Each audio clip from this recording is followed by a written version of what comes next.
So, welcome back. I have blue on my because I have no computer now.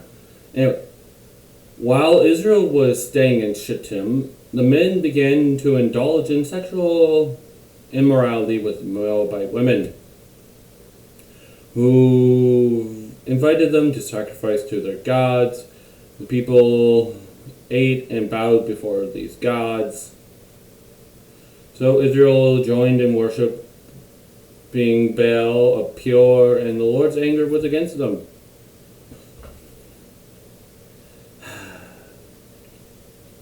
Yeah.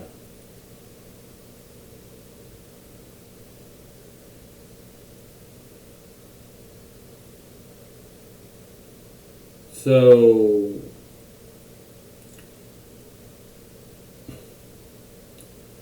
yeah, they just right into not listening. And then an Israelite man brought to his family a Mennonite woman right before the eyes of Moses and the whole assembly of Israel while they were weeping at the entrance of the tent of meeting. Yes.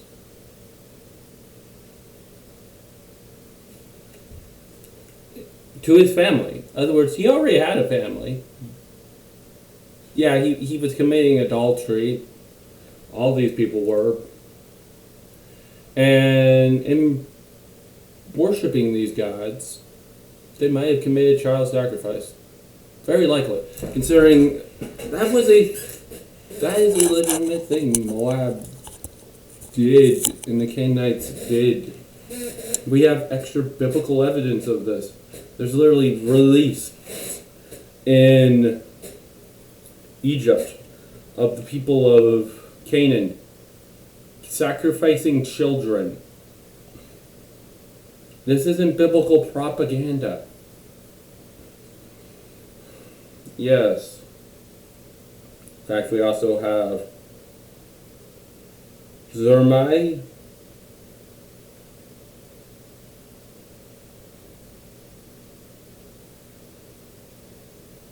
son of, so in other words, we have a name, which is not likely, if this was all just made up.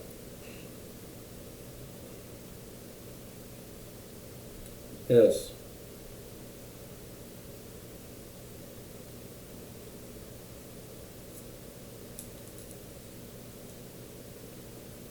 So, but this guy, the thing is, with this guy though, it wasn't just Moab, it was Midian, because it's a Midianite. Both of them were doing it. Tried to seduce them into marrying them. And why would they do this? Simple. If you can convert people into your culture by marrying and thing and stuff, their stuff becomes yours. They didn't care about anything else. They just want the Israelite stuff to become their stuff. That's all they care about. That's it. And it was Balaam who gave this idea. Also, we wouldn't have Numbers 26. The census. That's something we wouldn't have. And I know some people might be making up, saying that, oh, it's obviously made up that because Judah has the most. No. Technically, no. If we take okay, remember, Joseph is broken up into two. There's 52,700 in Manasseh and 32,500 in Ephraim. That's 85,000 200. That is more than the 76,500 in Judah by a whole 8,700. Yes, they're round numbers because people like round numbers. That's it. Also, just because Judah is the biggest clan does not mean he's royalty. The very fact that Joseph's clan is broken up shows that he's being treated as the firstborn, the one who inherits the double portion, and that would be more of a claim to royalty than anything else. Also, people go to chapter 5 and like, the punishment's too severe. No, it's not. We're probably even going to lead them into a false sense of security and just kill them all off. It's no different than that whole other incident in Genesis, where Jacob's daughter was raped. No different. Yeah, we're denying the Shemites. No different. It was 100% justifiable. I know some people don't like it, but that does not mean it's not what should have happened.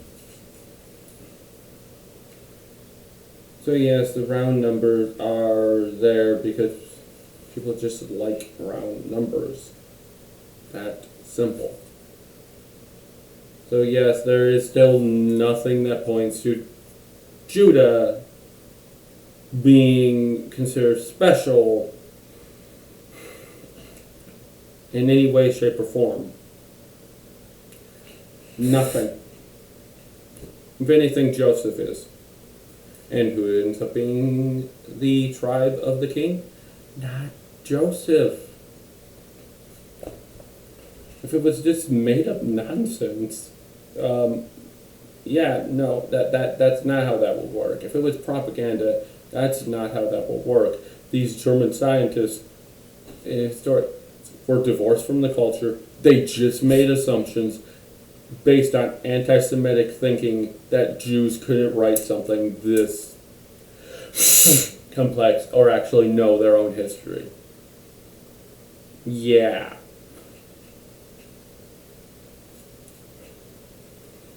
They don't know what they're talking. So yes, of course, Levites get no inheritance. Again, this is said again. I guess, of course, not one of them was counted among by Moses and Aaron before, because the whole rebellion thing, it's like they would surely die in the desert. Not one of them was left except Caleb, son of Joseph, and Joshua, son of Nun. Oh, well, then that means all the kids died. No, the kids weren't counted the first time.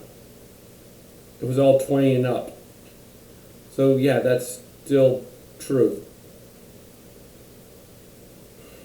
Except for these two. So yeah, something interesting. The judges being put to death for the sins of our people. They're the judges. They're supposed to stop this. They didn't, so they're just as guilty. That's another thing. They're supposed to stop it. They could have told Moses. They could have done anything and stop it, but they didn't.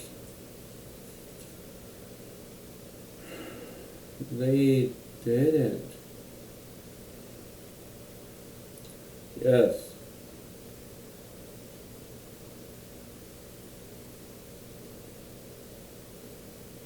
So that is this how things worked back then? Verse 18, is this how clans worked back then? It just is. Yeah, it is.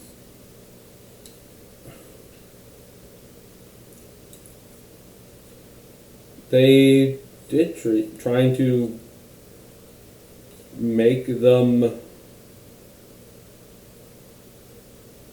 into them, trying to